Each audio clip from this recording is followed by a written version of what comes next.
Good morning, counsel. You may proceed. Good morning, Your Honors. Leilani Rodriguez for the defendant appellants. Plaintiff in the respondent's brief has now conceded that his expert was not qualified in the field of cardiac thoracic surgery.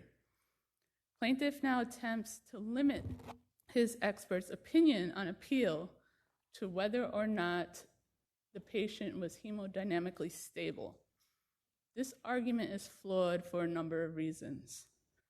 First, plaintiff's expert misapplies the term hemodynamically stable by referencing the plaintiff's blood pressure. Dr. Malikan, the hospital's expert and the surgeon, made clear in his deposition testimony that from a cardiothoracic standpoint, hemodynamically stable meant, quote, there were no signs of ongoing hemorrhage and that there was perfusion to the extremities. And that's on page 4,632 of the record. Dr. Malikan was also asked whether an inability to maintain the lower blood pressure was a reason for him to come in and initiate surgery. And he emphatically denied that, and that's at page 4,650 of the record. There's no dispute that the physicians were attempting to lower the patient's blood pressure in order to prevent a rupture of the aorta. The issue is not whether his blood pressure was low enough. The issue, and moreover, the record doesn't support plaintiff's expert opinion that the blood pressure was not under control. If you look at,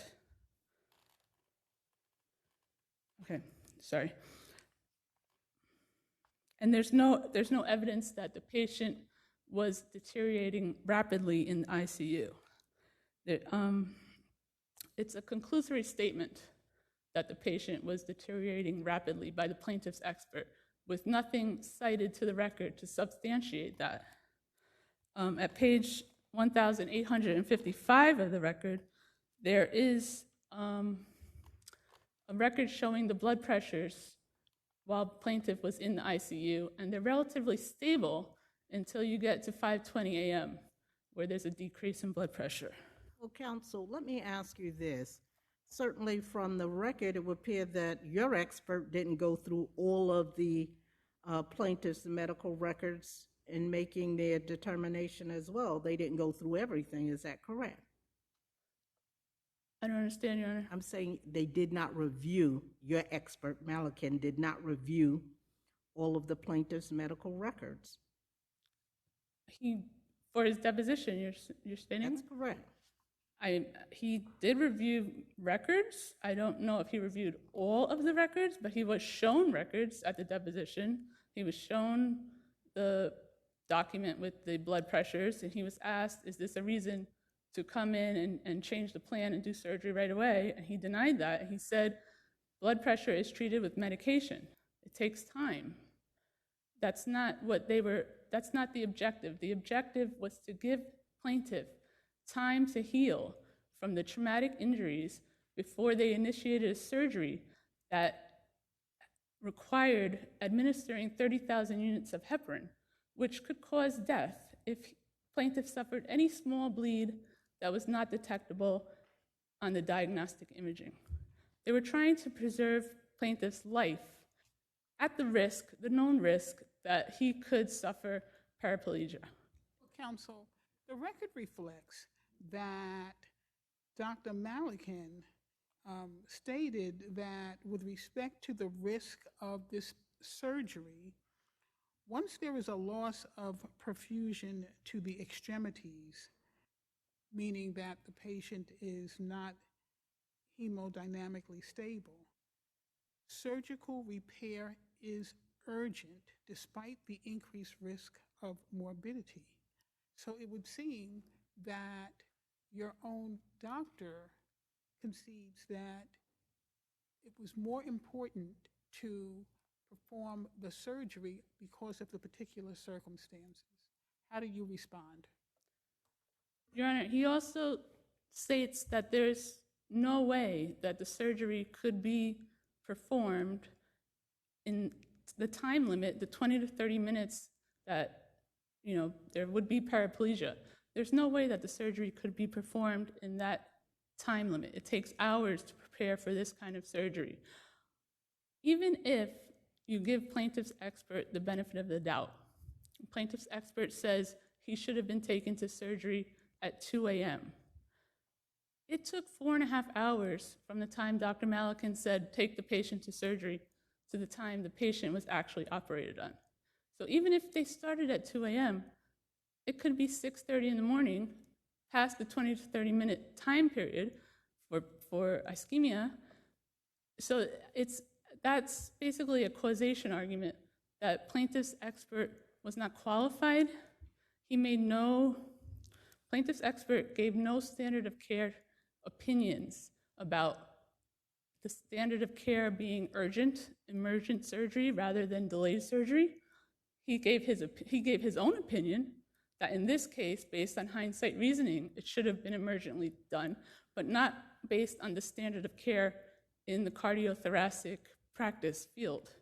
Well, counsel, that's an interesting argument, but the record reflects that plaintiff's expert, although he was not a cardiothoracic surgeon, that he was qualified to render an opinion in this case because he did not opine on any aspect of the surgery. His opinion was limited to treatment and monitoring of plaintiff before the surgery. How do you respond? In addition to that, Your Honor, he gave an opinion that the surgery should have been done emergently. And he had no basis for giving that opinion. He totally failed to rebut Dr. Malikan's opinion that there is a risk of mortality from doing the surgery emergently because of the 30,000 units of heparin. And this is a real serious surgery. There's a lot of trauma that's involved with the surgery. And for a patient... Counsel, we are familiar with the record and we understand what was at stake here. So I would disagree with plaintiff's position that his expert wasn't giving an opinion on cardiothoracic surgery when the timing of the surgery is probably one of the main decisions that a cardiothoracic surgeon needs to take into account. And I don't believe that plaintiff's expert was qualified to do that based on the records before the court. Counsel, certainly the plaintiff expert gave his opinion about the length of the delay in performing the surgery, and certainly he doesn't have to be qualified in that area to say that there was a significant delay, and that even after the doctors were notified that the patient was in fact declining, there still were a number of hours when the surgery wasn't performed. That's correct, Your Honor, and Dr. Malikan explained why it takes a number of hours to prepare for this surgery, that the patient's temperature, his body temperature needs to be cooled, that they need to get the whole team together, that, it's a complicated surgery, and Dr. Malikan... Let me ask you this. If in fact that were so, it would appear that they knew that they had to have the team together and that they should have known that this would be an issue if in fact the patient needed that type of surgery. So when you say that it took time to get the team together, it would appear that that would be something that not only was anticipated, but certainly should have been in place for the time that the surgery was needed. Respectfully, Your Honor, Dr. Malikan's opinion was that when there is hemodynamic stability, meaning the aorta is together, it's very rare that there's a change in perfusion, that the plan is usually to wait a number of days before doing the surgery. That was the plan. The plan changed when the patient lost perfusion. And there's no way that these doctors and the staff could just be on standby for days, maybe, for hours. There's no way to know. Well, counsel, you indicated that because of the nature of the trauma, which was really serious, that this was something that that they had not really anticipated. Then it would seem to me, because of the fact you mentioned that the trauma was so severe, and certainly based upon what's in the records, it would be. Not that we're asking the doctors to stand by, but this was something that clearly could have been foreseeable based on the nature of the trauma that you've mentioned that the patient experienced. I would argue, Your Honor, that Dr. Malikin offered an opinion as to why it takes the number of hours that it takes, and in response, plaintiff's expert only said it shouldn't have taken that long without specifically saying how long does this surgery take to prepare. And how would plaintiff's expert know this if he's never done the surgery before? And there's no foundation in the record as to how long plaintiff's expert believes this surgery would take to prepare. If it's not hours, is it 1 hour? Plaintiff's expert is silent. So, well, counsel, can I ask you this? It seems to me that you're making the argument that the standard of care for these very traumatic injuries is that some period of delay is appropriate or part of the appropriate standard of care. Do I have that right? correct, Your Honor. Okay. So, in my reading of the plaintiff's expert, it seems that he's contradicting that very position and saying that treating aortic transections following trauma is appropriate if the patient is hemodynamically stable, but he takes issue with that. Did that come out as a question? Do you understand what I'm saying? I understand that plaintiff is now trying to make their argument that their expert is saying the patient was not hemodynamically stable and therefore there should not have been a delay. However, my position is that plaintiff's expert has a misunderstanding of what Dr. Malikin meant by hemodynamically stable. Dr. Malikin was referring to perfusion in the extremities. And the perfusion in the extremities was not lost until approximately 4:30 in the morning, at which point Dr. Malikin was notified and said, we're going to take him to the operating room. He could have gone days without losing perfusion, and that was the hope.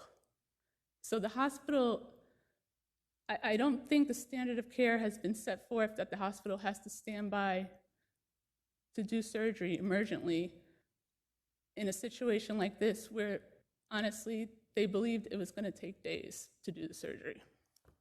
Counselor, as part of the delay, wasn't part of the delay that the doctors didn't have to be anywhere in close proximity to the hospital? I don't think that that's supported by the record, Your Honor. I think it's in the record, and I think during a deposition, I think it was Dr. Malikin. Dr. Malikin wasn't at the hospital. Please let me finish. Counsel, do not interrupt Justice Taylor. I apologize, Your Honor. I believe that the doctor testified that the doctors, when questioned about how close do they have to be to the hospital, I guess when they were on call or whatever, it was just, there was no response. It was, well, they just have to come from wherever they are when they're called. Dr. Was Malikin, that part of the delay? I mean, this was a 5-hour delay. Dr. Malikin testified that he lives 15 minutes away from the hospital and he was home. What about the rest of the team? That's not in the record, Your Honor, so I can't assume that they don't live in close proximity or that the delay was caused by them not being able to come to the hospital in a rapid time. Dr. Malikin's opinion was that it takes hours to prepare for the surgery. But there was also a lot of questioning about how far away were the doctors and how long it would take them to get there. It certainly wasn't raised in plaintiff's argument that the doctors didn't live in close proximity to the hospital and that caused the delay. They were not at Oh, the I was hospital. asking you about the 5-hour delay. Was that part of it? And That was there was a lot of questioning concerning that. I don't think it was a delay, Your Honor. I think Dr. Malikan made clear that it takes hours to prepare for this surgery. But you also said that it takes time for the team to get there. That was part of Dr. Malikan's explanation, but Right. that's only one part. I didn't say it was the only part, Counselor. I said, but he did mention that. And then there was testimony about the doctors not having to be any particularly close period of time in proximity to the hospital, that basically it was almost sort of like they get here when they get here. I believe the testimony was that Dr. Malikan wasn't aware of whether there was a hospital rule regarding how far you could be when you're on call. I think the testimony was that there was no rule about that. I'm not sure about that, Your Honor. My recollection is that he said he wasn't aware of any hospital rule of how far the doctors could be. But there's no evidence in this record that there was a delay in the surgery because the doctors were too far away and couldn't make it to the hospital. That's not even raised by plaintiff. So, Anything further, counsel? just with the causation argument, Your Honors, I would refer you to this court's case in DiGiorgio versus Racanelli, where you found an interventional radiologist couldn't make a causation opinion regarding an ankle fracture, where the radiologist said the treatment would have been the same whether the fracture was identified at the first hospital visit. In this scenario, plaintiff's expert is making a causation argument that plaintiff would not have suffered paraplegia had the surgery been done at 2 a.m. He has no foundation for making such an argument, and I'm asking that the court not consider that. And I rest on the brief. Thank you, counsel. Thank you. Good afternoon, Your Honors. I'm Robert Sgarlato. I represent the plaintiff in this matter. Good afternoon. Counsel has indicated that there was no onus on Dr. Malikan to get his team ready earlier.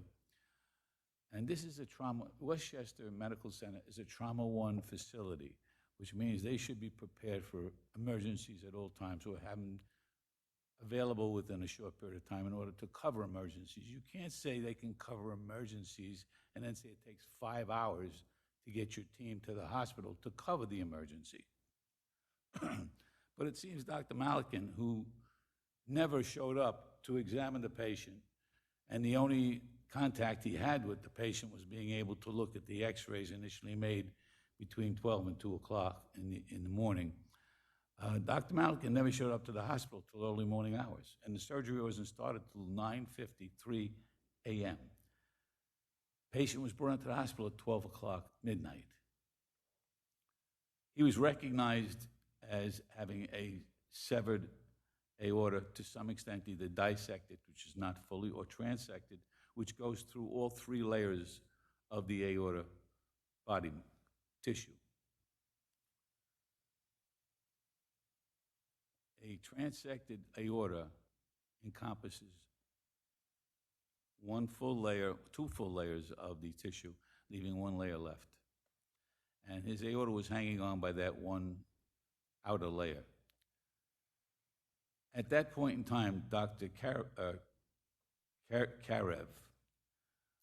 ascertained and diagnosed that this was an emergent situation and immediately called for the thoracic surgeon, thoracic cardiosurgeon. No emergent behavior on the part of Dr. Malikan took place. He didn't show up. He didn't come to examine him. He made a diagnosis, and he made an opinion, and he made a plan without ever having seen the patient. And there was never a neurological examination after they sedated him. Hemodynamically, the patient was unstable, and I refer the court to page A4855, which is part of a deposition taken by Mr. Halpern, who, aside, died from a ruptured aorta himself in November of last year. And in response to his questioning on line 23, so we are decreasing the blood pressure knowing that the perfusion would be even lower in the organs below that. And because the life is the first goal to save. Question, what I think you're saying is a choice had to be made between keeping the young man alive versus perfusion to the lower extremities. Answer, no, not only extremities. There are other organs, liver, kidney, spleen, intestines, which were also affected by the lack of perfusion.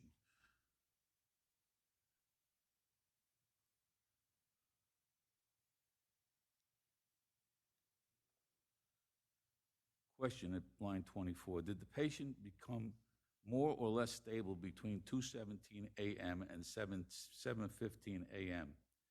Answer by Dr. Karov, he did not become. He did not respond. He did not to respond to the therapy he was provided. There was an option to give him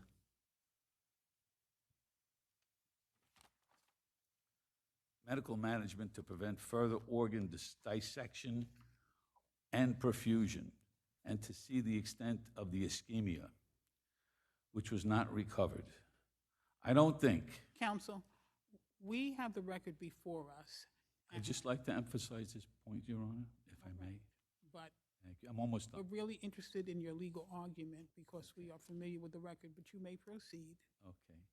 He wasn't stable. Day number 0 from time 0, and he remained unstable. Surgery is the last resort for him to keep him alive and prevent him from complications, which he developed anyway. But the complications would be much worse. So there was no reason to operate at 2:17 a.m. versus later in the morning. Dr. Karov, I don't know. I don't know. And that's up to the cardiothoracic surgeon, yes. Well, And he wasn't there. Counsel, what do you have to say in response to the defendant's argument that your expert was not qualified to render an opinion or certainly give any indication as to causation with the length of the time that it took to actually perform the surgery? Because Well, certainly that has been a big part of the argument made by the defendant's counsel here. apparently, Judge William Giacomo in Supreme Court in Westchester didn't even address it. As a matter of fact, in his opinion, he said, and the remaining contentions by the parties are of no relevance. And I agree with him. The discipline of internal medicine with cardiovascular disease coupled with critical care medicine, I think well qualifies this doctor to make a decision as to when performance of surgery should be made, or when and how the treatment should be rendered to a patient who's basically critical, dying, and as Dr. Kurav said, in need of surgery, need of cardiothoracic surgery. His aorta had been severed, and the hospital record report, one of the x-rays, or not the x-rays, one of the comments by Dr. Malikin during the surgery was that the plaintiff's aorta was almost completely transected. So this is not an inconsequential injury, and a plaintiff's doctor recognized that based upon the regression of the plaintiff, the inability for him to remain stable, and the unknown factors, which nobody could ascertain because nothing was done to this patient between 2 o'clock, 2:17 to be more specific, and the time he was removed to the operating room. They didn't treat him at all. There was no need to delay the surgery. There were no other injuries that had to be attended to. And that standard of care that defendant refers to with reference to delaying surgery does not delineate whether the aorta is dissected or transected. Dissected, you can get away without surgery. It can heal with medication and rest. Transected aorta cannot heal without surgery. So surgery was a definite in the future of the plaintiff, and the hospital should have recognized it. They should have gotten their team there. So in case anything did happen, emergently, they would be able to handle that with surgery. Anything further, counsel? That's it, Your Honor. Thank you have so your- much for listening to my. We have your argument. Thank you. Okay.